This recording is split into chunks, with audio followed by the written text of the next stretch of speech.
client, and again, totally anonymous, but he was so resentful of the lack of sex. So we'd even call it anything less than once a week to me is a sexless marriage. And so very sexless marriage, like maybe 3 times in a year.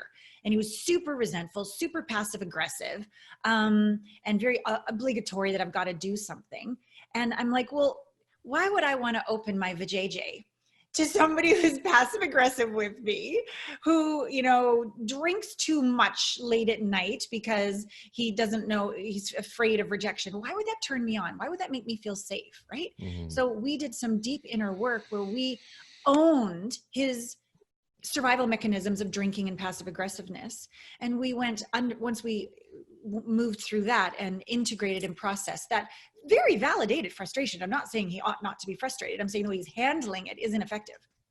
And then we went underneath it to the little guy who's felt so rejected, all the way back to a little young boy who had a hearing problem as a kid, was deaf, got an operation, was so teased because as he learned how to speak, it was strange because he was hearing his voice fully for the first time. This went all the way back to 5 years old, this fear of rejection.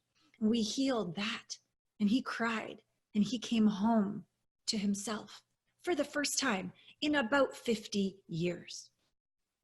And then we applied that inner home and strength to put down the shield of passive aggressiveness, to put down the drinking too much, and to open his heart, and to just be kind and be bold.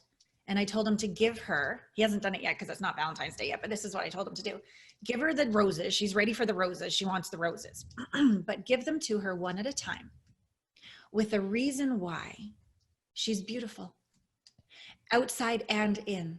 Emotionally beautiful, sexually beautiful, physically beautiful, motherly, maternally beautiful, badass beautiful. All the different ways she's beautiful. One at a time, give her a rose with a reason. Now that's going to blow open the relationship right there. That is the noble badass she's been waiting for.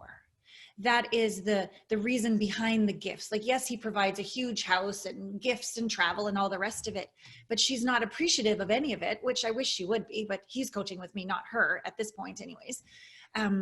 She's going to look at that bouquet of roses in gratitude that he remembered Valentine's Day, but that's just the surface. She's going to remember, kind of makes me want to cry right now, of all the reasons he really does love her.